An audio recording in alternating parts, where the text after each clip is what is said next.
안녕하세요. 서론 실론 인간론 제 세 번째 강의를 시작하겠습니다.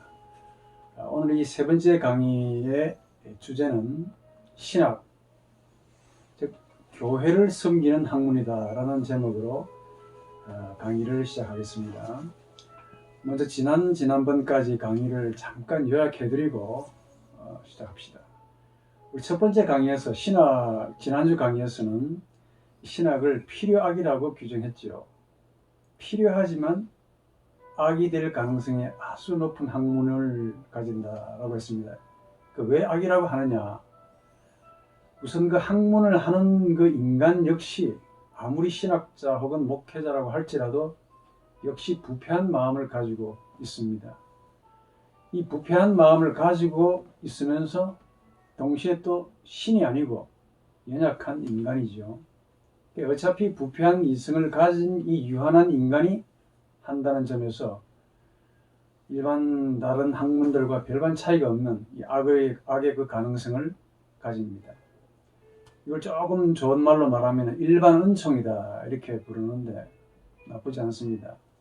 일반 은총이란 우리를 하나님이 직접 구원으로 이끌지는 못하지만은 그래도 하나님의 실제성에 대해서 이론적으로 많은 사람들을 위해서 봉사하고 섬긴다는 의미에 있어서 은총이긴 하지요. 신학도 이런 점에 있어서 일반 은총과 아주 가깝습니다. 세상과 교회에 유익을 주고 있기 때문에 그렇습니다. 만약에 우리 하나님, 즉 선이신 하나님께서 신학을 선하다 이렇게 하시면은 선할 수 있겠지요. 그러나 살아계신 하나님은 단 한 번도 신학이라는 학문을 선하다고 말씀하신 적이 없습니다. 또 사실 이 신학이라는 이 테오스 로고스, 테올로기 이 말도 헬라 종교 철학에서 나왔습니다. 선하시다고 말씀하신 적도 없고 심지어 사도들도 이 신학을 선하다고 말하지 않습니다. 그럼에도 불구하고 이 교회와 세상을 향해서 성도들을 향해서 이 선하신 하나님을 증거해야 하는 이 복음 때문에 신학은 반드시 필요합니다. 그러니까 필요한데 선하다고 인정받지 못하는 혹은 인정받을 수 없는 영역의 독특한 학문이 바로 신학입니다. 그리고 잘못 사용하면, 까딱 잘못하면 도리어 아주 사악한 악을 조장하는 혹은 조장시키는 그런 가능성을 가진 학문이기 때문에 다른 일반 학문에 비해서 더욱 아주 나쁜 악이 될 수 있는 가능성이 많습니다. 하나님이 자신을 인간의 말로 나타내시기 위해서 바로 이 신학적인 용어를 혹은 신학적인 언어를 사용하고 있다는 점에서 언뜻 보면 신학은 거룩하고 선한 것처럼 비칩니다. 사실은 하나님이 선하시죠. 이 선하신 하나님을 신학적인 언어로 묘사하는 인간의 마음은 결코 선하지 않습니다. 선하지 않는 인간이 선하신 혹은 선이신 하나님을 말하는 것이 바로 유감스럽게도 신학입니다. 그래서 필요하지만은 항상 악과 마주하고 있다는 혹은 마주할 수 있는 가능성을 가지고 있는 학문입니다. 이렇게 말씀을 하면은 지금 우리 한국 사회적인 문제를 일으키는 여러 가지 많은 잡다한 소위 이단들이 있습니다. 그리고 자유주의 신학 사상들이 있는데 이분들이 전부 다 하나님을 말하고 있습니다. 그런데 겉으로는 하나님을 말하고 있지만은 그 밑바닥을 들여다보면 거기에 반드시 돈이 있고 권력이 있고 권력의 의지가 있고 끊이지도 않는 또 우리가 이제 곧바로 공부하시겠습니다만 우리 인간의 의식 밑에 리비도라는 게 있습니다. 이런 본능들이 혹은 본성들이 각종 이 부패하고 아주 역겨운 냄새를 바라면서 일종의 신학이라는 학문을 하면서 하나님을 말하고 또 말해야 하는 불가피성에 있다는 거죠. 이런 복잡한 상황에서 저나 여러분들이 하는 이 개혁주의 신학도 아주 많은 도전 앞에 서 있다고 했습니다. 첫 시간에 제가 말씀을 드린 바 많은 도전들이란 뭐냐, 하나님을 가지고 혹은 예수를 가지고 우리의 이 부패한 욕망을 리비도의 이 욕심을 혹은 소원 성취를 위한 수단으로 신학을 마음껏 이용할 수가 있습니다. 항상 이런 도전 앞에 서 있습니다. 저나 여러분들이.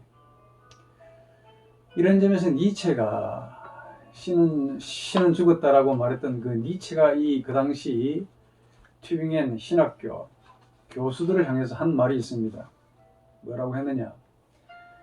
저 사람들은 예수의 심장에다가 촉수를 꽂아놓고 예수의 골수를 빼먹는 기생충이라고 아주 이렇게 어마어마한, 참 하기 힘든 이런 비난을 쏟아부었습니다. 그런데 니체의 말이 100% 틀리다라고 말을 할 수가 없다는 것이죠. 인지하든 인지하지 아니하든 우리 한국교회의 현실이 그 당시 니체의 상황과 아주 유사하게 닮아가고 있다. 먼 나라 말이 아닙니다. 아주 가깝게 들어야 됩니다. 이 공부를 하시는 여러분들이 졸업하고 나중에 목회자가 되실 때 목회 현장에서 만나는 저분들은 니체와 같은 사람들이 아주 많을 겁니다. 이 세상 사람들을 니체로 여기지 마시고 그 니체가 한 말을, 교회에 대해서 한 말을 좀 무겁게 진중하게 들으시고 항상 개혁하는, 우리 스스로를 정화시킬 수는 없지만은 하나님께 의지하고 이 겸손의 길을 갈 수 있도록 자기 성찰을 해야 됩니다. 그래서 신학은 필요합니다. 필요하다면 왜 필요할까요? 아무리 우리가 하나님의 직접적인 체험, 만남이 있다고 해도 신학이라고 하는 이 이론적인 생각 혹은 교리에 입각한 이 논리가 도와주지 않으면 그 인간이 가지는 주관성, 우리 인간이 공통적으로 우리 지난주에 주관성과 객관성을 가진다고 그랬죠. 이 주관성이 자신에게 주어진 이 체험을 주관주의로 빠뜨린다는 말이에요. 체험을 일으키는 감정을 소위 절대시하는 악을 행합니다. 그래서 신학이라는 이름으로 생명을 조직해주지 않으면 이 악이겠지만은 필요합니다. 조직하고 체계화시키고 교리로 만들어주지 않으면 이 하나님과의 혹은 신과의 신비한 체험을 인간의 언어로 가져오는 가운데 주관주의에 빠져서 성도들이나 교회를 신비주의, 소위 특정인을 교주로 세우는 교조주의, 체험주의, 심리주의로 빠뜨립니다. 신학의 형태로 생명들을, 실제성을 조직하거나 가르침으로 체계화하지 않으면 특정 교주의 가르침이나 특정인의 삶의 철학이 진리가 되는 교주주의에 들어갑니다. 또 체험도 주관적인 체험이 되어서 그 체험을 가졌던 자신의 감정을 아주 절대시하게 되죠. 주관주의적인 체험주의를 진리의 척도로 만듭니다. 개인의 이 부패한 심리를 절대시하는 소위 심리주의로도 나갈 수가 있다, 그 말입니다. 참고로 이게 심리란 우리 지난주 강의에서, 두 번째 강의에서 도표로 파워포인트를 올려놓았는데, 심리란 나와 세상과의 관계에서 가지는 자의식을 토탈 심리라고 부릅니다. 즉 의식과 리비도의 전부를 가리켜서 심리라고 부릅니다. 그럼 반대로 신학을 또 지나치게 의존하거나 또 지나치게 신학적으로 조직하고 체계화시키는 것에 또 집중하게 되면 우리 인간이 가지는 이 주관성 말고 또 객관성이라는 게 있습니다. 이 객관성을 객관주의로 또 몰고 간다는 말이에요. 자신도 모르게 교리주의가 됩니다. 학문주의가 돼요. 신학주의가 됩니다. 소위 이성주의가 되고 합리주의로 성도와 교리들을 혹은 이 교회를 그쪽으로 이끄는 또 악을 가집니다. 교리주의, 학문주의, 신학주의, 이성주의, 합리주의 이런 것들은 아주 거만한 형태로 신학을 하는데 하나님과 우리 인간 사이에 일어나는 영적인 체험마저도 아예 교리나 혹은 신학적인 알량한 그 율법들이나 이성이 가지는 그 선험적인 법칙 안으로 집어넣으려고 합니다. 그러면서 이 신비한 영적 체험이 이론적인 혹은 이성적인 검증을 받아야 된다라고 여기면서 다 갈라 그러겠지요? 그 가운데서 영적 체험이 그냥 사라져가는, 날아가 버리는 위험을 가집니다. 그러니까 영적 체험을 아주 값싼 싸구려로 이분들을 취급합니다. 불필요하고 쓸모없는 그런 것들로 취급합니다. 그러면은 어떻게 되느냐? 나와 하나님과의 영적인 만남이 만약에 값싼 싸구려라고 한다면은 이런 영적인 만남마저도 값싼 싸구려로 취급이 된다면은 나중에 어떻게 되느냐? 그 만남을 일으켜 주셨던 그 하나님마저도 싸구려 신으로 그렇게 여기게 되는 건방진 이성의 오만함을 보게 됩니다. 이게 이제 차츰차츰 의식에 대해서 공부하시면서 이성이 얼마나 건방져 있다는 사실을 아셔야 돼요. 그 결과로 신학이 일반 종교학이 됩니다. 역사비평학, 고고학이나 이성이 진리가 척도가 되어서 모든 걸 검증해야 되고 모든 걸 논증해야 되고 증거대봐라 하다 보니 신학은 고고학이나 혹은 일반 종교학이 되어버리죠. 자관. 그래서 신학이라는 학문도 여타 다른 학문들처럼 어쨌든 조직된 가르침이긴 합니다. 그래서 선이라고 내가 말하지 않습니다. 이런 점에서 신학은 필요합니다. 필요한데 이걸 또 절대시하게 되면 악이라고 하는 이데올로기가 된다는 이야기예요. 교리주의, 학문주의, 신학주의, 이성주의, 합리주의로 빠져들어갑니다. 그러니까 제가 여러분들에게 지금 말씀드린 이 모든 주의들은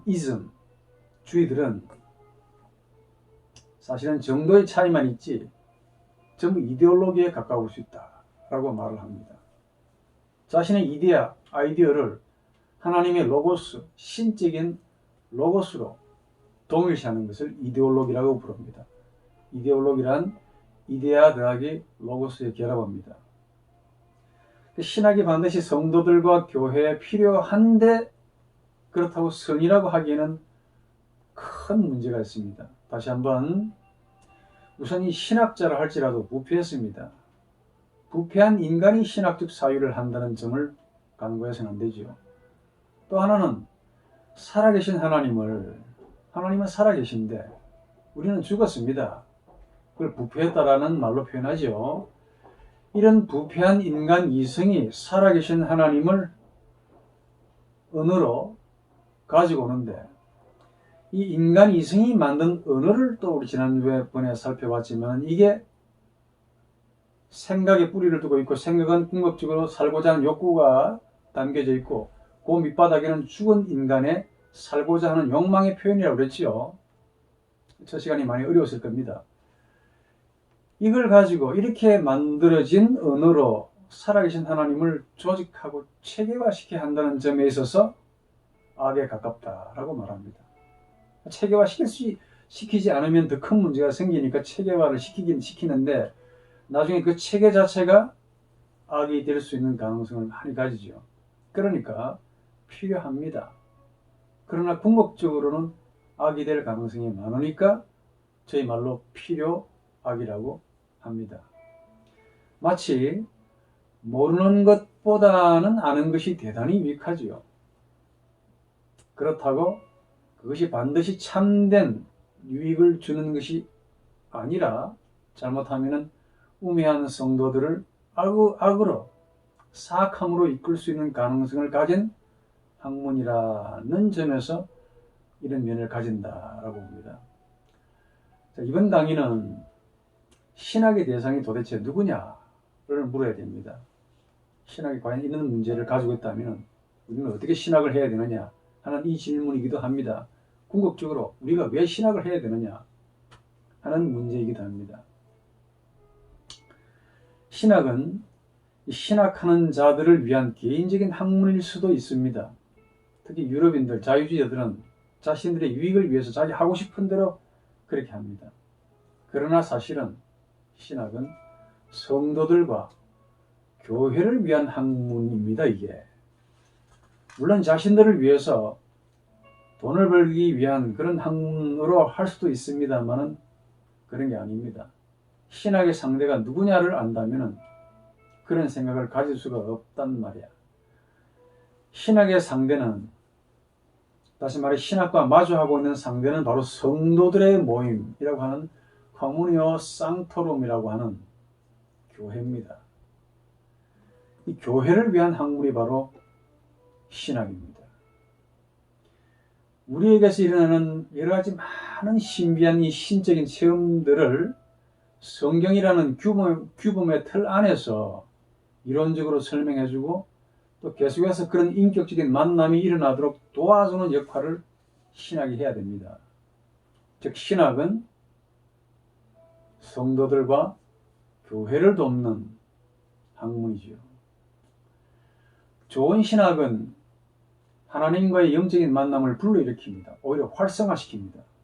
돕고 그리고 성경적이고 아주 올바른 체험으로 나가도록 도와주는 이론을 가지는데, 불편하고 괴로운 신학, 소위 나쁜 신학은 알량한 자신의 인간의 이성적인 이론으로 가지고 나와 너라는 이 관계에서 일어나는 아주 신비한 하나님의 영적인 체험들, 만남을 물화시킵니다.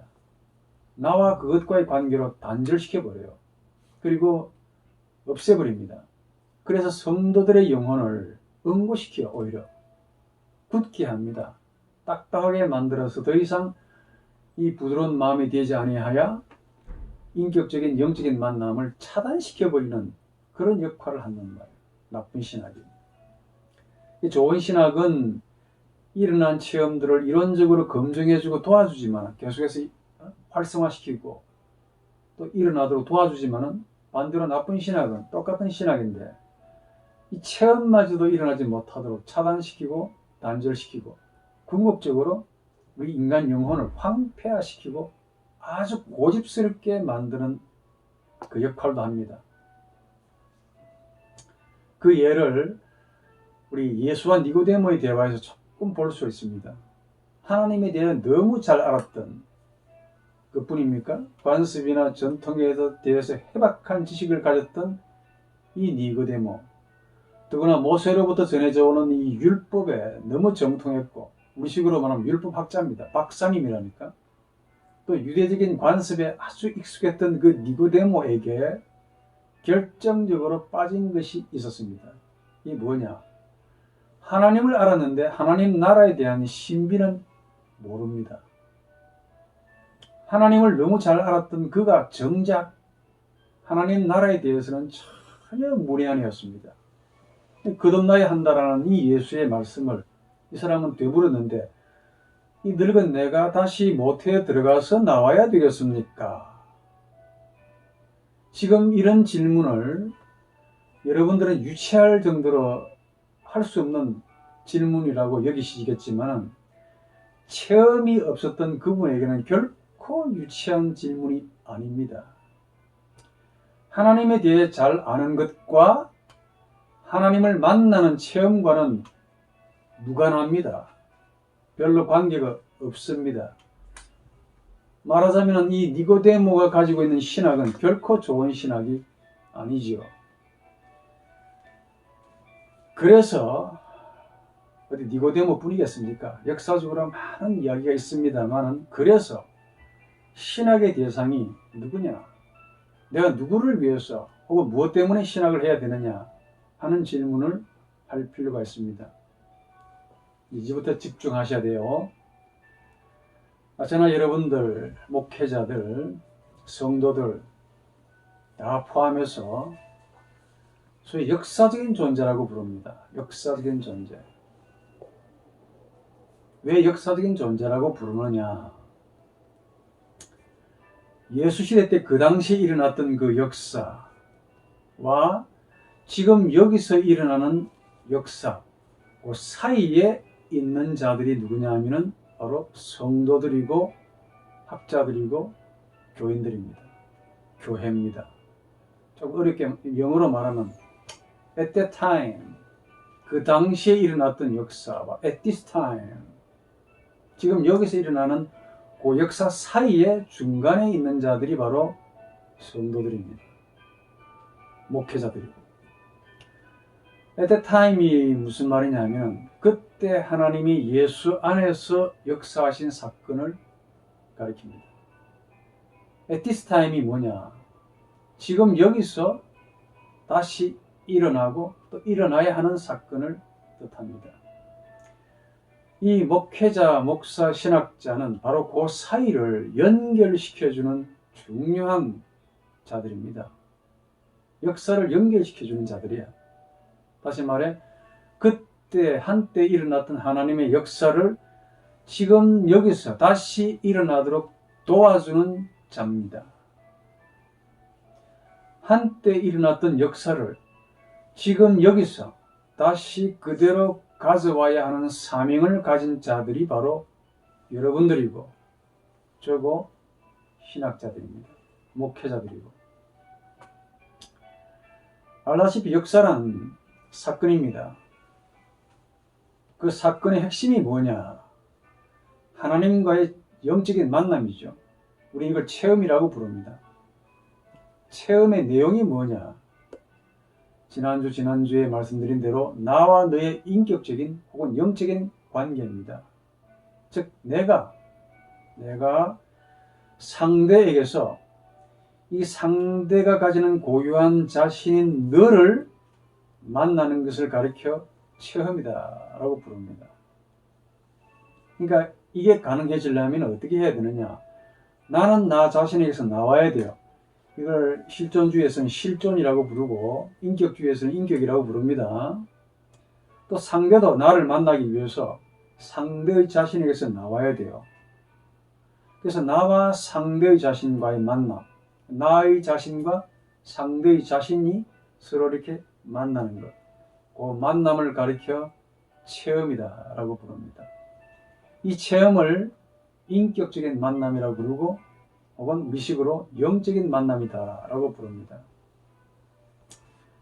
왜냐하면 이 나와 너라는 존재가 절대적으로 영적인 존재입니다.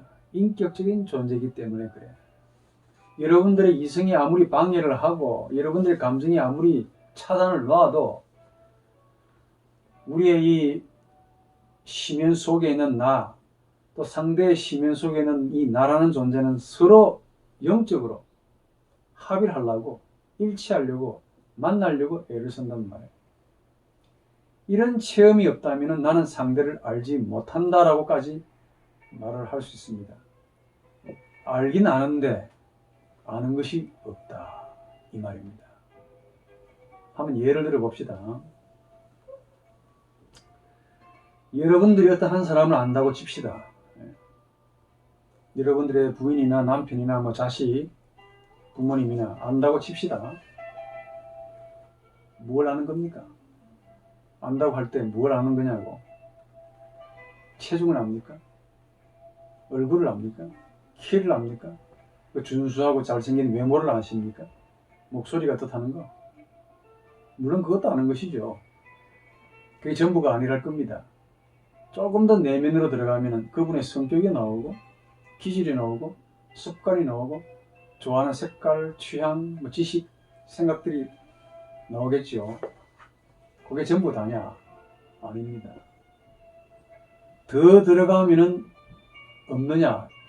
무궁무진하게 있습니다.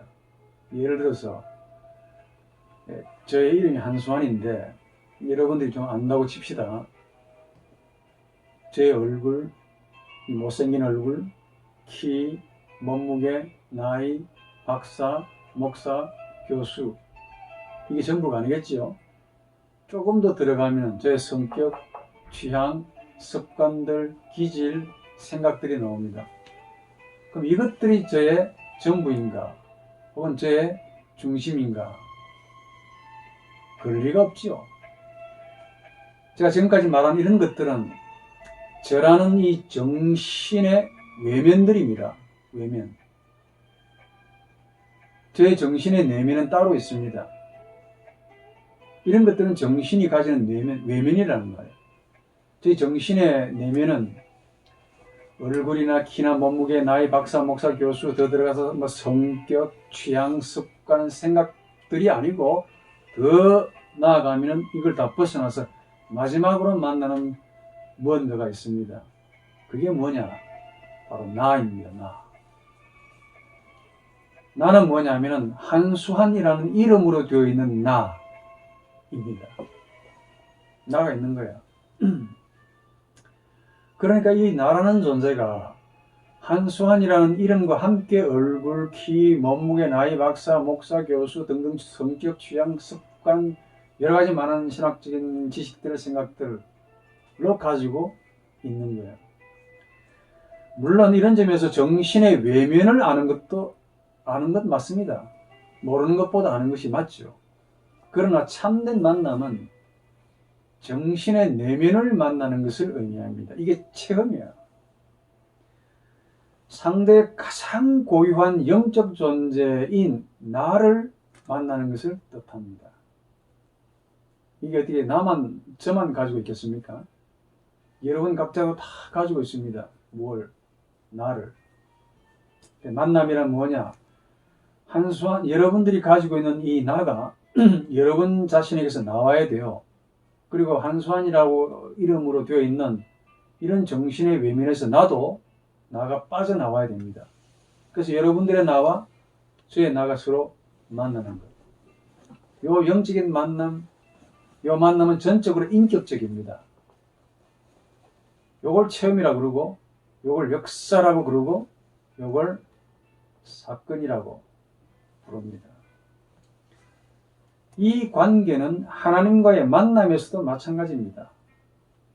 하나님을 만났다라고 말할 때 그분이 가지는 전능성, 전지성, 편재성, 영원성 이런 속성들을 만났다라고 말을 해야 되겠습니까?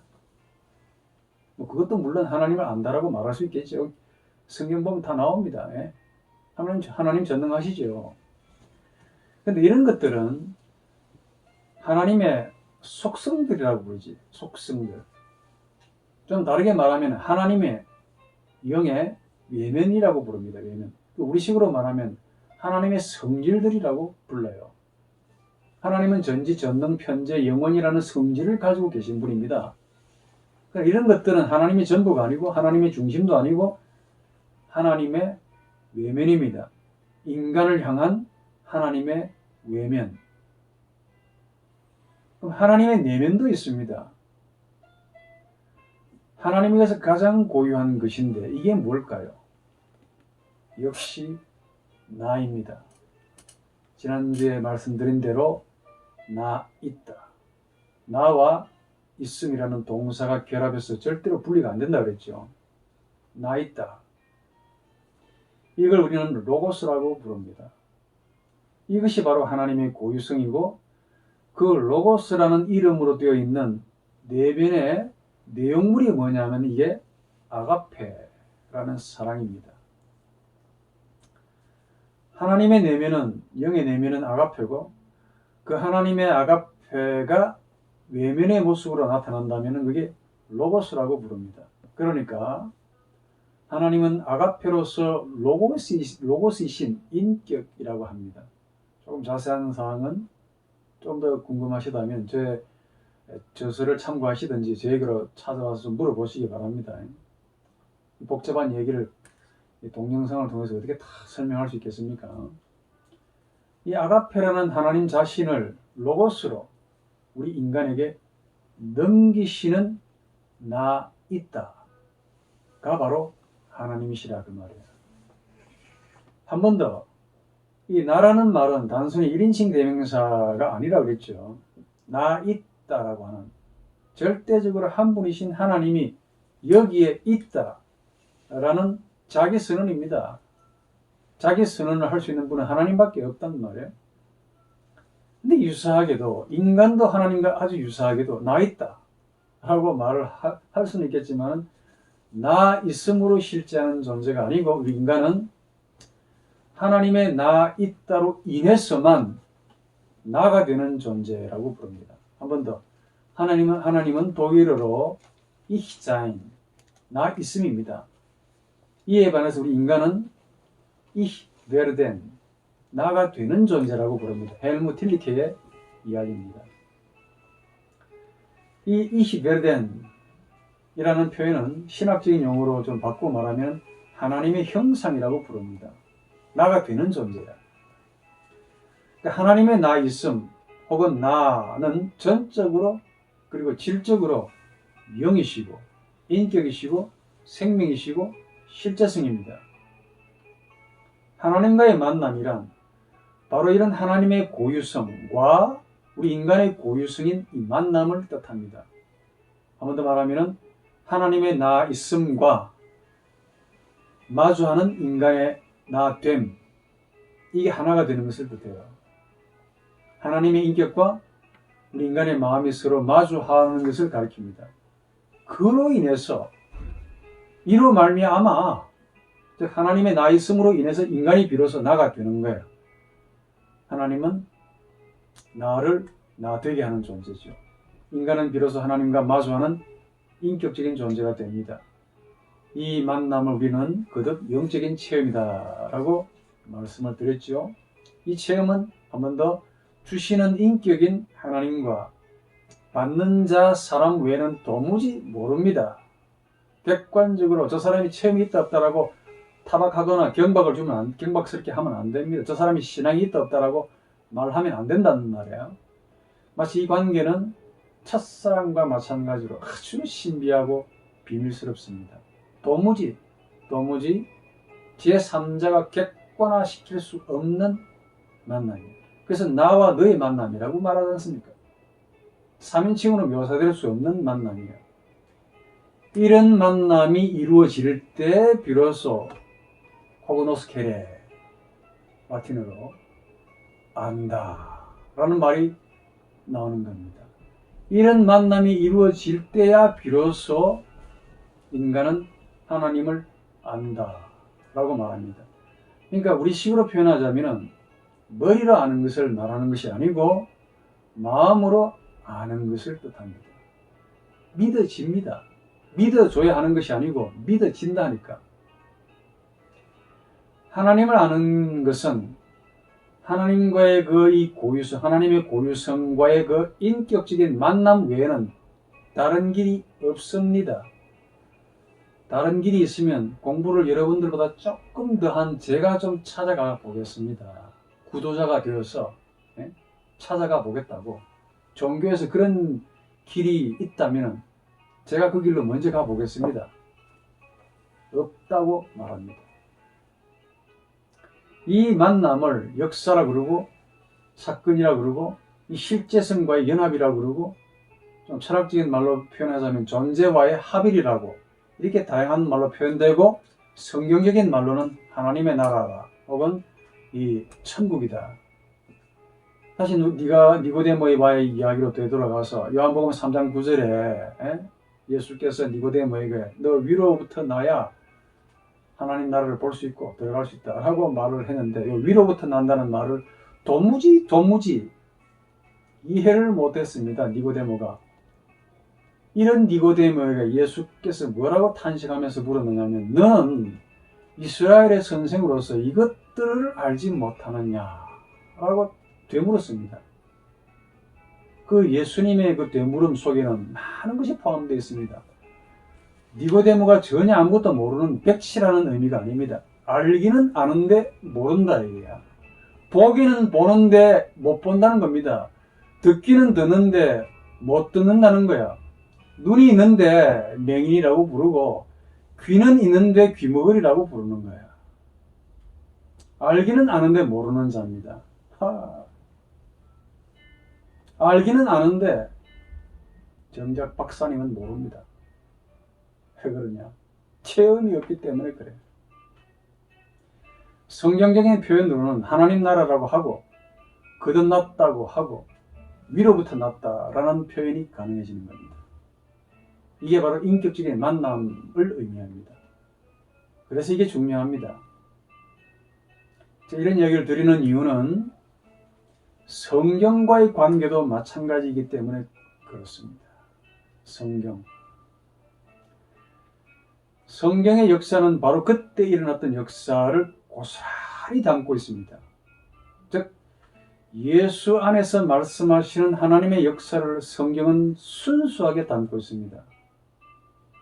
성경은 그리스도 안에서 인간과 하나님의 나 있다의 만남, 즉 신적인 역사를 담고 있습니다.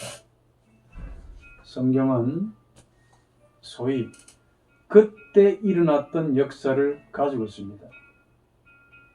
그러면서 동시에 지금 여기서도 일어나야 되고 그 역사가 또 일어날 수 있다. 또한 일어나고 있다. 라는 그 역사, 이 역사의 원형이고 원천이 된다는 말이에요. 성경이. 그때 예수 안에서 일어났던 그 하나님의 역사는 지금 여기서 일어나고 있고 또한 일어나야 하는 하나님의 역사의 원본이고 원형이라고 합니다. 동영상이니까 제가 많이 설명할 필요 없겠죠. 이해가 안 되시면 눈 감으시고 한 번 더 들으시면 돼요. 반복해서. 그럼 언젠가는 번쩍하고 마음의 눈이 열릴 때가 올 거라고 믿습니다. 그런데 말은 쉽지. 그때 at that time, 그때 일어났던 하나님의 역사와 at this time, 지금 여기서 일어나는 혹은 일어나는 그 역사, 참 말은 쉬운데 그 사이에 뭐가 있느냐?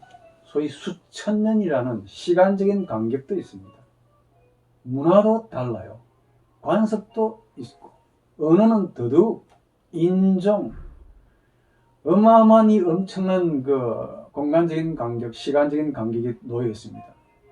그리고 무엇보다 그때 일어났던 그 상황과 지금 일어나고 있고 일어나야 하는 이 하나님의 역사의 상황은 역사라는 점에서는 일치하지만 상황이라는 점은 너무 다릅니다.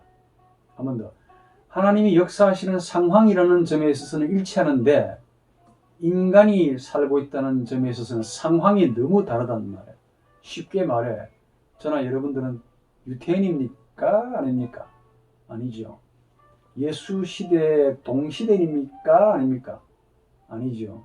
헬라어를 쓰십니까? 아니죠. 아람어를 쓰십니까? 우리 예수님은 아람어를 가장 잘 쓰시고 히브리어는 말할 것도 없고 헬라어도 잘 쓰시고 로마에 약간 잘한다고 합니다. 오늘 여러분들 로마어를 쓰십니까? 아니죠. 히브리어를 사용하십니까? 아니죠. 관습은 어떻습니까? 전혀 다르죠. 문화는 어마어마한 괴리를 가지고 있습니다. 저나 여러분들은 스마트폰이 없으면 스마트폰 때문에 이런 동영상도 찍고 있지만은 그 시대에는 스마트폰 하면 뭔 소리여? 하고 이야기할 겁니다. 이런 문화적인, 문명적인 괴리가 엄청나다는 말이에요. 그러면 이런 다양한 두 개의 상황에서 어떻게 그리스도인에게 역사하시는 하나님을 만날 수가 있느냐 하는 이 심각한 질문이 제기가 됩니다. 시간적으로, 공간적으로 엄청난 괴리가 있는데도 불구하고 이 하나님의 역사는 체험이 되고 또 일어나는데 이게 어떻게 가능하냐? 그렇죠. 두 가지에 있어서 거의 변함이 없는 게 있습니다. 변함이 없기 때문에 이런 역사가 일어나고 또 일어날 수 있습니다. 또 일어나야 하고. 그게 뭐냐? 바로 이것 때문에 성경에서 기록되어 있는 그때 그 역사가 지금 여기서 일어나는 역사, 일어나고 있는 역사, 일어나야 하는 역사가 될 수가 있습니다.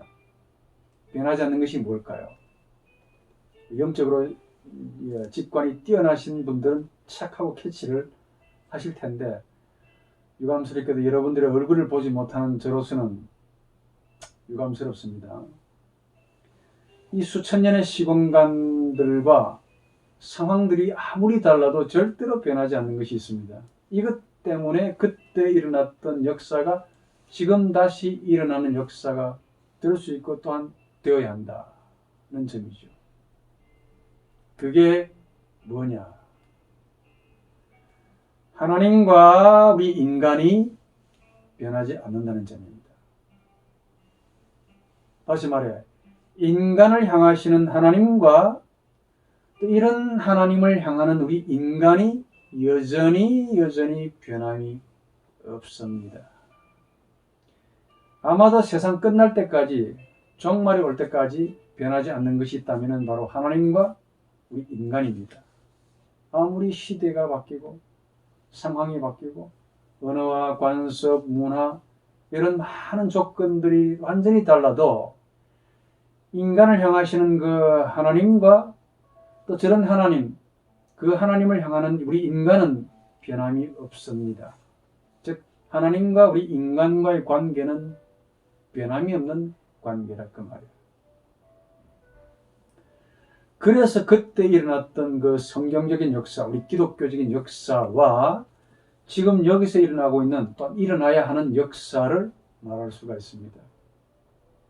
그때 인간에게 역사하셨던 하나님과 지금 인간에게 역사하시는 하나님이 변하지 않기 때문이고, 그때 역사하셨던 하나님께 반응했던 인간과 지금 여기서 역사하시는 하나님께 반응하는 인간이 변하지 않기 때문입니다. 그래서 여전히 그때 일어났던 하나님의 역사를 어떻게 하면 지금 여기서 다시 일어날 수 있고 또 일어나게 할 수 있느냐 하는 고민이 나옵니다. 그 역사를 과연 성경적이고 기독교적인 역사라고 말을 할 수 있을까를 신학적으로 숙고해야 할 사명을 신학자가, 신학을 하시는 여러분들이, 목회자가 가집니다. 여러분들이 여기까지 이해하셨다면 우선 두 개의 오류를 지적해 볼 수 있습니다. 하나는 그때 일어났던 역사에 너무 지나치게 강조를 두면서 절대화시키면서 지금 일어나는 또 일어날 수 있는 역사를 아예 무시하거나 간과하는 태도가 있을 수 있습니다. 그러니까 그때 그 역사만 이론적으로 설명하려는 태도를 가진다 그 말입니다. 그 말은 바꿔 말하면 그때 일어났던 그 역사 안에다가 지금 여기서 일어나는 현재 역사를 집어넣는 태도를 의미합니다. 아마도 이런 태도는 소위 극단적인 보수주의적인 성향을 가진 신학과 교회들이 가질 수 있는 태도라고 봅니다. 그러니까 이 후자를 버리고 전자만 택하는 태도고, 다시 말해 이 전자, 성경 역사, 그때 있었던 하나님의 역사 안으로 지금 일어나는 역사를 끼워 넣는 신학의 방식이다라고 말합니다. 이렇게 되면 어떻게 되느냐? 당시에 일어났던 역사가 절대적인 규범이 됩니다. 되긴 되는데 지금 여기서 일어나는 체험을 아예 간과하거나 무시하거나 심지어 경멸하는 태도를 취한다는 데 문제가 있습니다. 예를 들어서 극단적인 보수주의적인 교단에서는 개인적인 체험들, 은사들, 기적들이나 방언들을 아예 도외시해버립니다. 무시합니다. 심지어 비성경적이라고까지 해서 교회 밖으로 갖다 내버립니다. 심지어 이단이라고까지 경멸합니다. 그런데 아주 흥미로운 점은 정통 보수주의적인 신학과 교리가 쓰레기라고 취급해서 던져버린 것들을 일부 다른 교단에서 주워다가 아주 요긴하게 잘 쓰고 있다는 점이 흥미롭습니다. 소위 진보적인 혹은 은사 중심적인 교회가 가지는 다양한 체험들이나 능력들이 바로 그거야. 근데 이것들은 사실은 원래 우리 보수주의 교단에서 나온 겁니다. 근데 이게 우리가 판단할 때 별로 쓸모가 없다고 여기면서 중요하게 여기지 않았던 것들이야. 이런 식의 태도가 오랜 세월을 거쳐서 어떻게 바뀌느냐. 이제는 은사나 체험 이런 신비들이 더 이상 우리 것이 아니고 저쪽 것이라고 판단하는 거예요. 더 흥미로운 점은 이런 식으로 체험이나 이적이나 방언 각종 다양한 은사들을 갖다 내버린 정통 보수주의 교단 일부 교회들은 깡말라지죠. 완고해집니다. 싸움이 너무 많아. 다툼이 끊일 날이 없어. 분열이 항상 있습니다. 그로 인해서 교회는 쓸모없는 비생산적인 것에 너무 힘을 소진해버리고 세잔해 가는 반면에 은사, 체험, 이런 것들을 중심으로 한 교회들은 외적으로 성장합니다. 교회에 들어가면 아주 생기가 있고 활기가 있고 생명력이 넘친다는데 그렇게 비친다는 말이에요.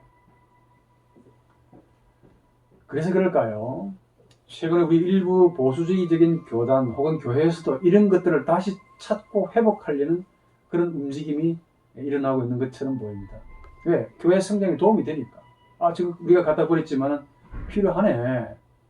저런 것들이 있는 교회는 크게 성장하고 우리 교회도 좀 성장했으면 좋겠다 라는 생각을 가지니까 그렇겠죠.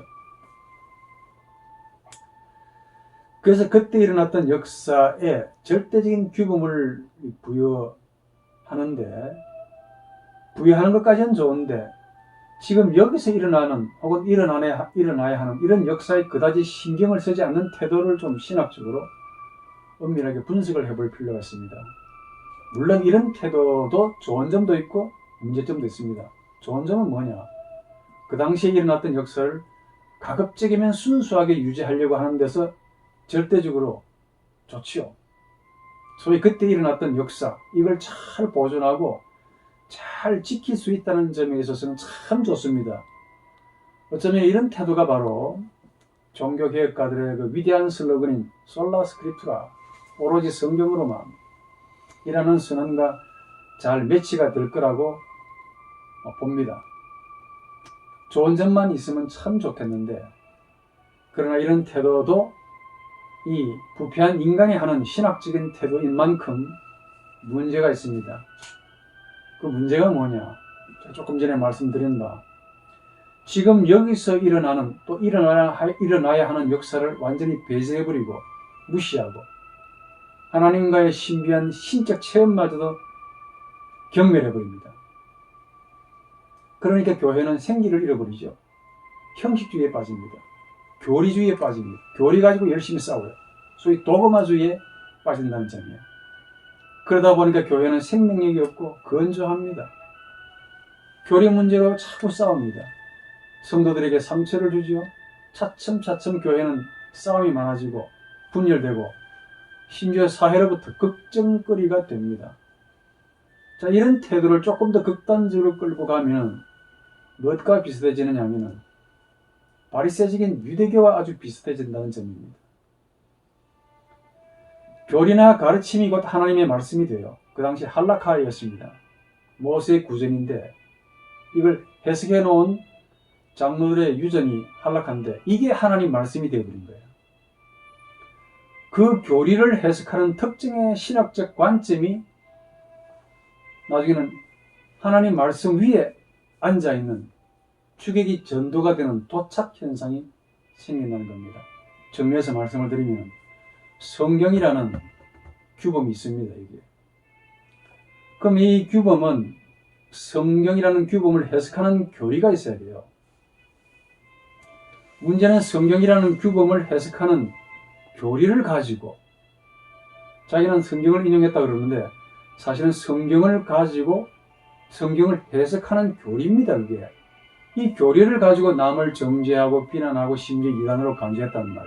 예수 시대 때 바리새인들이 대표적입니다. 그렇게 되면 어떻게 되느냐 하면 교리가, 즉 성경을 해석하는 교리가 성경 위에 앉게 되는 그런 셈이 되는 것이죠. 이걸 성경주의라고 부릅니다.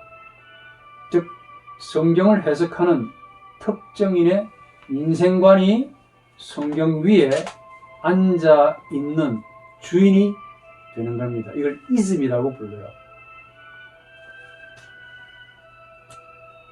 이런 태도, 이 성경주의라는 태도는 고스란히 이 문제점의 결과가 고스란히 교회와 성도들에게 미칩니다.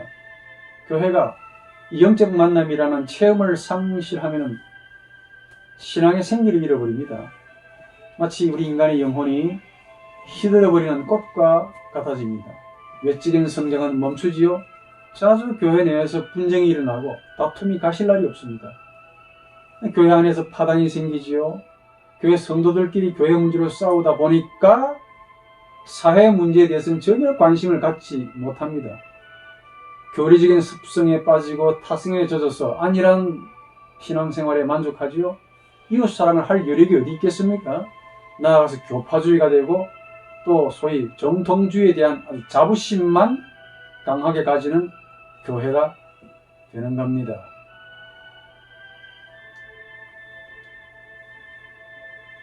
그러면 또 반대의 태도는 또 괜찮으냐? 그렇지 않습니다. 반대의 태도가 뭐냐면은 지금 여기서 일어나는 역사의 강조점을 두는 태도입니다. 이걸 강조하면서 그때 일어났던 역사를 쳐다보지 않는 태도가 바로 그 태도입니다. 이 말은 무슨 말이냐면 지금 여기서 일어나는 태도를 취하고 성경의 역사, 그때 일어났던 역사를 갖다 내버리는 태도입니다. 이 말은 갖다 내버린다는 말은 그냥 여자적으로 갖다 내버린다는 말이 아니고 지금 여기서 일어나는 태도, 지금 여기서 일어나는 그 역사 안에다가 그때 일어났던 at that time의 역사를 집어넣는 태도를 의미합니다. 소위 진보적인 태도, 진보적인 교회나 혹은 체험주의적인 교회가 그렇지요.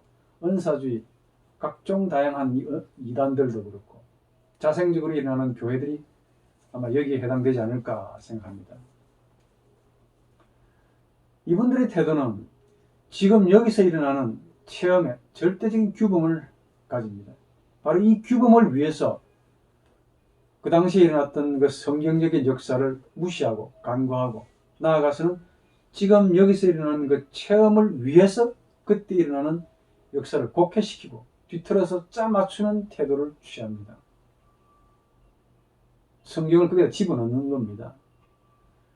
이런 태도 역시 장단점을 가집니다.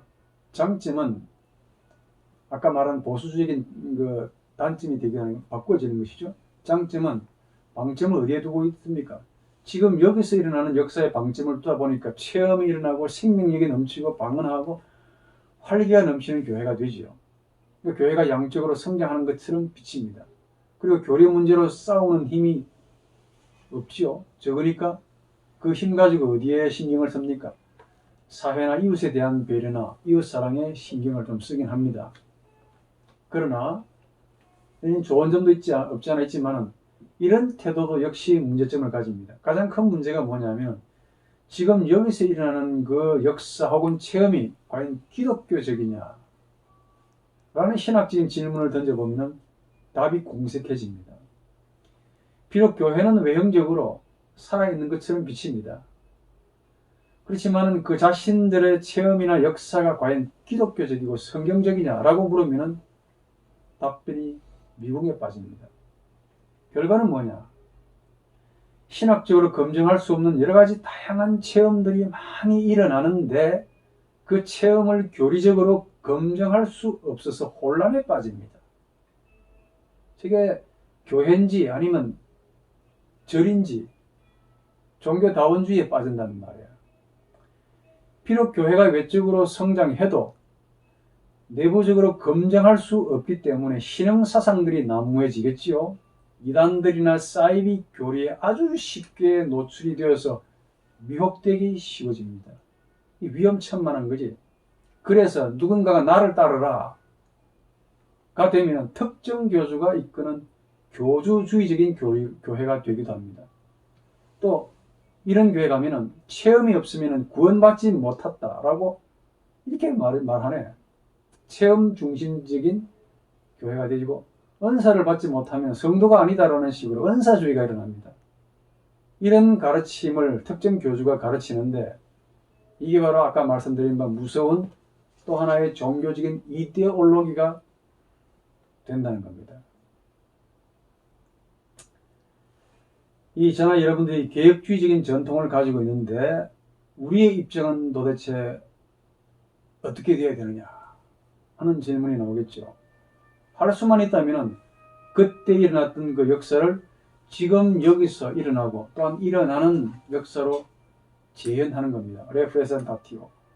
레프레젠타티오. 레 한 번 더라는 말이고 프레 앞에 센티레 느끼게 한다는 말이에요.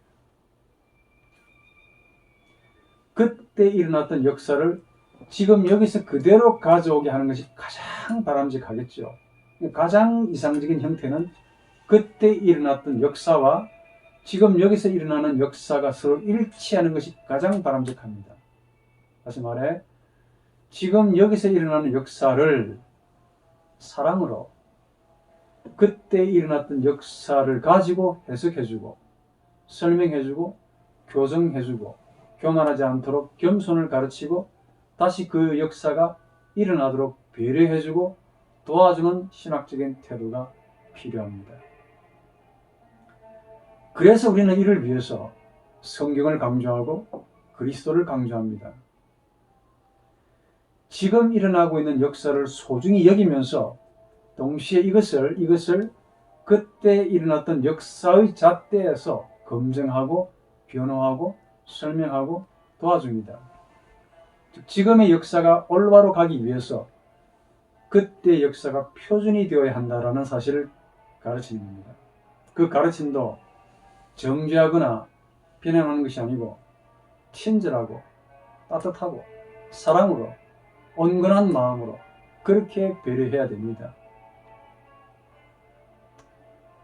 신학은 하나님과의 영적인 만남이 없으면 건조해지고 완고해지고 완악해질 수가 있습니다. 그래서 영적 체험이 중요합니다. 이미 말씀드렸듯이 하나님과 우리 인간과의 관계는 나와 너의 관계입니다. 이 관계는 체험이고 인격적인 체험입니다. 여기서 체험이라고 할 때 지리산, 백두산, 한라산, 산신령, 계룡산의 산신령의 체험이 아닙니다. 복에 글씬 들려서 모든 것을 복으로 보이는 기복적인 체험도 아니야. 교회 성장에 눈이 멀어서 성장 이데올로기적인 체험도 아닙니다. 문제는 이 체험들이 그리스도 안에서 일어나는 하나님의 만남인가 하는 겁니다. 이 체험을 검증하고 건전하게 보호하고 발전시켜주는 것은 바로 그때에 일어났던 역사뿐입니다. 성경밖에 없답니다. 그래서 그때 일어났던 역사가 지금의 역사를 위한 길잡이고 안내자가 되어야 돼요. 최근 우리 보수주의 교회도 많이 변했다고 봅니다. 이전과 같지 않습니다. 제가 공부할 때보다 훨씬 더 많이 달라졌습니다. 이제는 체험도 받아들이고 여러 은사들을 많이 교회가 수용하려는 그런 움직임도 있습니다.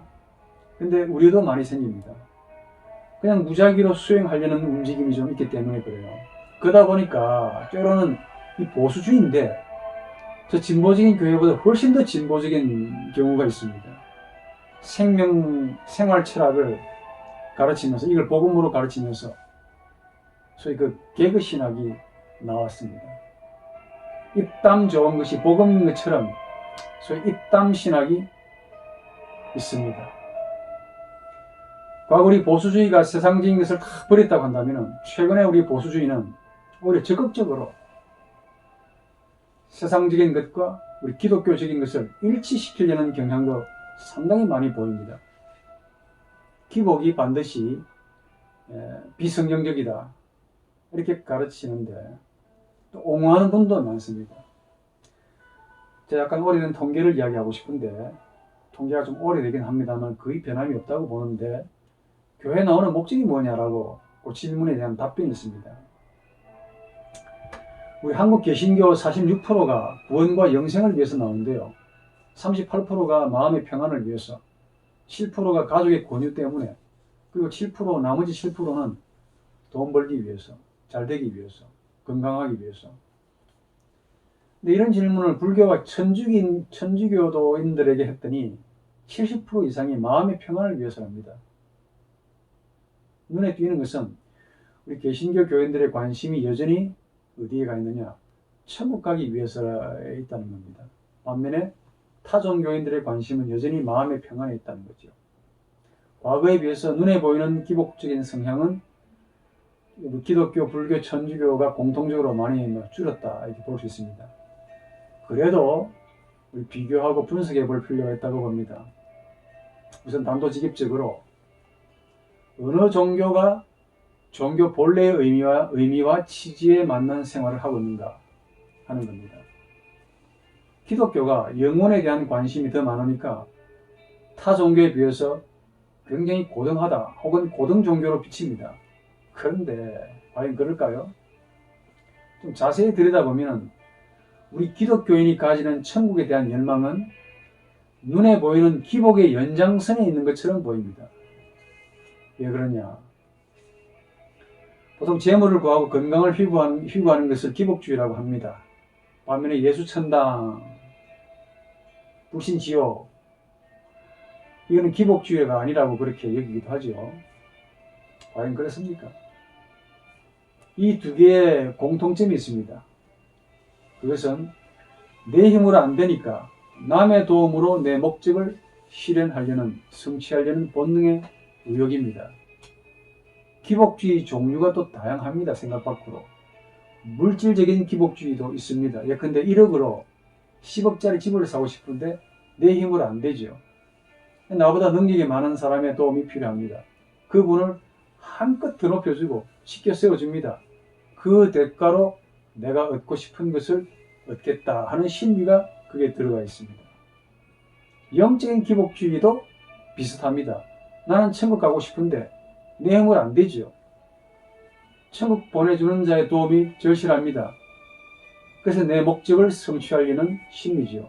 그러니까 영적인 기복주의 역시 물질적인 기복주의의 연장선에 있습니다. 다만 영적인 것을 동경하고 휘구하는 기복주의일 뿐이죠. 문제점을 지적해 봅니다. 우선 물질적인 기복주의를 분석해 보자고. 10억짜리 집을 갖고 싶은데 나는 1억밖에 없습니다. 그럼 10억짜리 집을 가지고 싶어하는 이유가 뭐냐? 하이데거라는 철학자는 집의 본질이 거주함에 있다고 말합니다. 1억을 가지고 10억짜리 집을 소유하고 싶은 이유가 뭐냐? 과연 집의 본질인 거함에 있는 겁니까?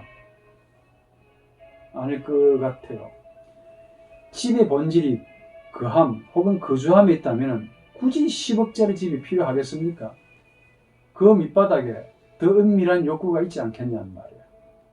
집의 본질인 거주를 향유하기보다 다른 용도에 의한 욕구 때문일 수가 많겠죠. 동창생을 만났는데 비교가 되지요. 우월감을 느끼죠. 열등감을 느끼죠. 돈 버는 목적, 집값이 오르니까 어떤 분은 하나님의 은혜를 베풀어서 집값이 올랐답니다. 그럼 상대적으로 집값이 내린 분들은 하나님의 저주를 받은 겁니까? 거주함보다는 편리함을 추구하죠. 자녀들의 양육을 등등. 그러니까 집 자체가 목적이 아니고 집을 이용해서 내 자신의 이 내면적인 리비도의 본능을 충족하려는 심리가 바로 물질적인 기복주의의 내면입니다. 영적인 기복주의는 어떠하냐? 천국 가고 싶대요. 이게 기독교 신앙을 가지는 이유입니까?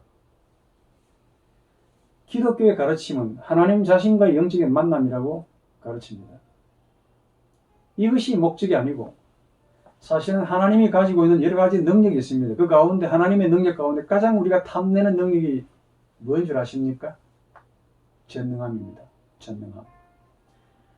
하나님만이 가지는 고유한 성질인 그 전능함이라는 능력만 내가 좀 필요한데 이걸 이용해서 내 리비도의 욕망을 채우고 싶은 심리가 있단 말이에요. 그러니까 얼핏 보면 참 경건하고 거룩한 신앙처럼 보이지만은 내면은 하나님 자신이 아니라 하나님이 가지고 있는 그 능력을 탐내는 것이고 그 능력을 빌려서 내 본능을 채우려는 심리가 바로 영적인 기복주의의 내면에 가깝다라고 봅니다. 그래서 기복주의의 본질은 남을 내 본능의 실현을 위해서 이용한다는 점이야. 그리고 본질을 향유하는 것이 아니고 그 본질을 수단으로 변질을 시켜서 내 리비도의 욕구를 실현시키려는 데 있습니다. 따라서 기복 자체가 나쁘다라고 해야 되는 것이 아니고 기복주의라는 형태로 자신의 본능을 채우려는 욕심이 문제가 있다라고 해야 됩니다. 물질적인 기복주의는 물질 자체의 향유가 아닙니다. 그 물질을 통해서 이웃에게 열등감을 주잖아요. 나는 축복을 많이 받아서 비싼 집에 10억짜리 집이 올라가 10억을 벌었고 나 자신의 우월감을 자랑한단 말이에요. 그 밑바닥에는 공격성, 이제 계속 공부할 겁니다. 지배성, 힘의 의지가 있는데 이걸 마음껏 뽐내고 자랑하는 거야. 반면에 영적인 기복주의도 있습니다. 영적인 축복 자체를 향유하는 것이 아니라 그 축복을 실현하기 위해서 하나님마저도 도구로 이용한다는 데 문제가 있습니다. 종합해보면 기복주의는 좀 어려운 말로 존재 자체와의 직면을 실현하는 것이 아니라 존재를 나에게 하나의 유용한 도구로 만드는, 존재자로 만드는 역할을 하는 거예요. 나에게 유익을 주는 것에 집중을 하다 보면 하나님이 나에게 고난과 고통을 준다는 사실을 납득하겠습니까? 하나님이 어떻게 고통을 주느냐라고 반문할 거 아닙니까? 하나님이 우리에게 반드시 유익과 행복만 주는 분이라면 굳이 기독교의 하나님을 믿어야 할 이유가 없습니다. 솔직히 우리 인간에게 유익을 주는 종교 많습니다. 나에게 복을 약속하는 종교가 더 많다니까. 그런데 왜 하필 기독교냔 말이야. 라는 이 근본적인 질문이 나옵니다. 지금 우리 한국의 기복주의는 특히 권력, 돈, 재물, 여기에 엄청나게 중독이 되어 있는 소위 기복주의가 되었다라고 비칩니다. 소위 세상적인 것 같아요. 왜 이렇게 되었을까 궁금하지 않습니까? 궁금하다고 제가 믿고 답을 찾아서 드립니다. 그 해답을 독일의 사회철학자인 막스 베버가 있습니다. 이분이 우리에게 주네요. 이 막스 베버의 유명한 책이 있는데 이 사람이 이 책 때문에 스타가 됐습니다. 세계적인 스타가. 프로테스탄트의 윤리와 자본주의 정신이라는 책인데 여기에서 좋은 답을 발견할 수 있습니다. 이 베버에 따르면은 프로테스탄트 즉 개신교지요. 이 개신교 윤리와 자본주의 정신이 서로 밀접한 관계를 가지고 있다고 전제합니다. 개신교는 특히 우리 칼빈의 예정론, 이 개신교는 칼빈의 예정론에 영향을 많이 받았다고 합니다.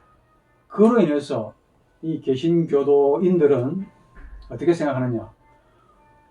선택과 구원은 하나님이 이미 정해놨단 말이야. 그래서 구원에 대해서 하나님이 정해놓았기 때문에 이 구원을 위해서 노력할 필요는 없어. 이 구원을 위해서 노력하거나 힘을 쓸 이유가 없습니다. 그러면 우리가 가지고 있는 이 자생적인 힘을 어디다가 써야 되겠습니까? 세상적으로 승화를 시키는 데 써야 되겠죠. 그 결과로 나온 것이 바로 자본주의라고 합니다. 자본주의는 바로 칼빈주의의 그 예정론의 도구가 된 셈이죠. 특히 우리 한국 교회는 칼빈주의가 지배적이죠. 내용을 들여다보면 구원은 몽땅 하나님께 맡깁니다. 하나님의 선택과 유기를 결정하시니까 구원은 하나님께로. 자, 그러면 구원을 이루기 위해서 내가 할 일이 별로 없습니다. 거의 없는 셈이지. 할 일이 없는 나는 나의 이런 창의적이고 정신적인 활동력을 어디에 발휘하느냐? 세상을 향해 발휘합니다. 원래 칼빈의 정신은 청지기 사상을 말했습니다. 세상을 위해 섬기라고, 이웃을 섬기라고 가르쳤는데 이걸 청지기 사상이라 그래. 그런데 세월이 지나니까 이런 청지기 사상이 곡해가 되어서 세상적인 활동으로 변질합니다. 그래서 자본주의를 만들고 이 세상을 보다 더 잘 살게 했다는 논리가 바로 그분의 논리입니다. 이 막스 베버의 이론은 칼 막스의 이론과 좀 다릅니다. 칼 막스는 자본주의를 어떻게 이야기했느냐? 많이 가진 자들이 자신들의 기득권을 유지하기 위해서 자본주의라는 틀을 만들어서 착취했다라고 말하는 반면에 막스 베버는 이런 식으로 말합니다. 훨씬 더 설득력 있다라고 평가받고 있습니다. 이 기복주의와 관련해서 10계명도 전혀 무관하지 않습니다. 특히 1계명, 2계명. 하나님이 형상을 만들지 말라고 했죠. 그 이유가 있습니다. 나 외에 다른 신을 섬기지 말라, 두지 말라, 그 어떤 형상도 만들지 말라라고 말했습니다. 그런데 10계명의 1계명, 2계명 그 내용을 보면은 기복주의가 바로 여기에 해당되는데 이 기복주의가 바로 1계명, 2계명을 범하고 있다는 겁니다. 무슨 말이냐? 1계, 2계의 그 계명의 정신은 하나님 자신을 신앙하라는 가르침입니다. 그런데 기복주의는 하나님 자신을 믿는 것이 아니고 하나님이 가지고 있는 어떤 특정한 신적인 능력을 내가 믿는 건데 이게 나한테 필요하기 때문이에요. 그 능력을 숭배하는 것이고 그 능력을 형상으로 새겨서 우상으로 만들고 짐승의 형태로 만들고 한다는 말이에요. 그래서 기복주의는 우상 숭배의 또 다른 얼굴입니다. 이런 식으로 논리를 따라가다 보면은 이런 말이 나옵니다. 하나님 자신과의 영적인 만남을 추구하지 않는 그 어떤 신앙 행위도 사실상 우상 숭배의 가능성을 다 가지고 있는 거야. 교회 성장을 위해서 열심히 기도했습니다. 기도하다가 무릎이 사갔다니까. 관절염에 걸렸습니다. 이 정도로 열심히 기도했더니 하나님이 은혜를 베풀어 주었습니다. 하나님 자신과의 만남보다는 교회 성장을 하나님이 허락해 주었다. 하나님이 교회 성장이라는 그 은혜를 베풀어 주신 그 능력을 나중에 찬송하게 되고 가는 곳마다 교회 성장을 하나님의 의도라고 그렇게 찬송하고 다닙니다. 기복주의자들의 이 행위가 물론 가시적인 효과를 가지기도 합니다. 또 응답이 그렇게 되기도 해요. 하나님이 그 기도에 응답해서 외적인 성장의 은혜를 주셨습니다. 그런데 하나님이 외적인 성장을 주신 분으로 이분에게는 그렇게 믿어지겠지요? 그렇다고 하나님이 반드시 교회 외적인 성장에 뜻을 두고 있다라고 돌아다니면서 그렇게 외치고 다닌다면 어떤 결과를 가져올까요? 은사 달라고 죽으라고 매달리고 기도하시는데 하나님이 어떻게 갖다 내버리겠습니까? 그래서 은혜를 베풀어서 은사를 받았습니다. 이분이 응답된 거야. 그렇다고 응답이 되었다고 이분이 돌아다니면서 하나님에게 은사를 구할 것이라고 구해야 된다고 돈을 받으면서 그렇게 강의를 합니다. 이게 과연 하나님의 의도와 일치할까? 한국의 기복주의자들의 문제가 여기에 있습니다. 그분들은 하나님의 영성을 하나의 복의 개념으로 복 안에서 찾도록 그렇게 가르친단 말이에요. 이게 물질적인 복이든 영적인 복이든. 그래서 알고 보면은 기복이 문제가 아니고 기복주의가 문제가 된다는 사실을 압니다. 아주 흥미로운 사실은 여러분 기복주의의 그 대표자가 누군지 아십니까? 모르시니까 강의를 들으시겠죠. 우리가 잘 아는 어거스틴입니다. 이 어거스틴의 사상을 가리켜서 행복추구론적인 사상이라고 부릅니다. 어거스틴은 하나님 사랑과 이웃 사랑에 대해서 어떤 생각을 가지고 있느냐, 특히 신과 이웃을 왜 사랑해야 하느냐라고 물으면 이분은 이렇게 답합니다. 자신을 사랑하기 위해서라고 답합니다. 이웃을 왜 사랑해야 됩니까? 라고 묻는다면 이웃 속에 있는 하나님을 사랑하기 위해서라고 합니다. 이분이 한 말 가운데 기독교 가르침에 대하여 라는 저서를 썼는데 거기에서 인용한 말입니다. 하나님을 가지기 위해 자신을 사랑하는 자들은 참으로 자신들을 사랑하는 자이다. 그러므로 자신을 사랑하기 위해 하나님을 사랑해야 한다라고 말합니다. 하나님을 사랑하는 이유가 뭐냐? 자신을 위해서라고 하지. 그럼 이웃을 왜 사랑해야 되느냐라고 물으면 이웃 자체가 아니고 이웃 속에는 하나님을 사랑하기 위해서랍니다. 한국교회가 이런 어거스틴의 기복주의의 영향을 많이 받은 것은 다 아실 겁니다. 상식이죠. 그런데 한국교회는 다른 한편으로는 어거스틴보다 더 질이 낮은 면을 가지고 있어요. 적어도 어거스틴은 너 자신의 행복을 위해서 하나님과 이웃을 사랑하라라고 가르쳤는데 또 이를 위해서 하나님을 열심히 사랑하라고 그런 사상을 남겼습니다. 그런데 한국교회는 하나님을 사랑해야 한다라고 열심히 가르친 것은 어거스틴과 상당히 유사한데 자기 자신을 위해 사랑해야 할 것을 가르친 것이 아니고 자기가 인간 자신이 가지고 있는 이기적인 욕망이나 이 본능의 실현을 위해서 사랑할 것을 가르치고 있다는 점이 문제입니다.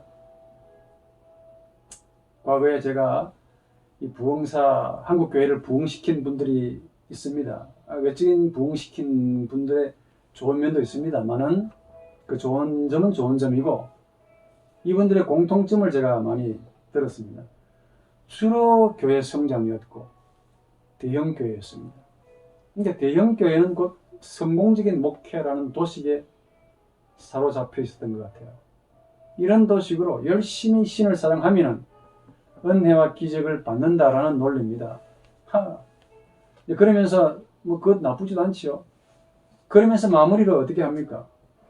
헌금하시라고. 이 돈에 대한 집착을 또 놓치지 않습니다. 자신의 경험담을 또 이렇게 나열합니다. 그런데 그 반대의 간증을 별로 제가 들어본 적이 없습니다. 하나님을 열심히 사랑했지만은 좌절을 겪었다는 이야기는 단 한 번도 제가 기억이 나지 않습니다.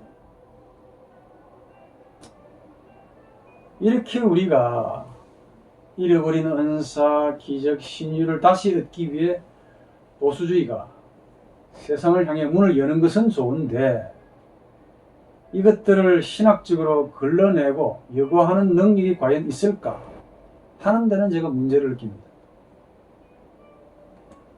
혹 우리 보수주의 교회는 이 진보주의나 다른 은사주의 교회들이 쓰는 것을 그대로 모방해서 재활용하고 있는 것은 아닌가 하는 의문이 든다는 거예요.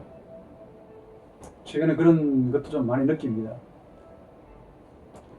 그럼 진보적인 교회나 보수주의가 교회나 별반 차이를 느끼지 못합니다. 이런 결과는 신학이 역사적인 학문이라는 의식의 결여에서 나온 거라고 봅니다.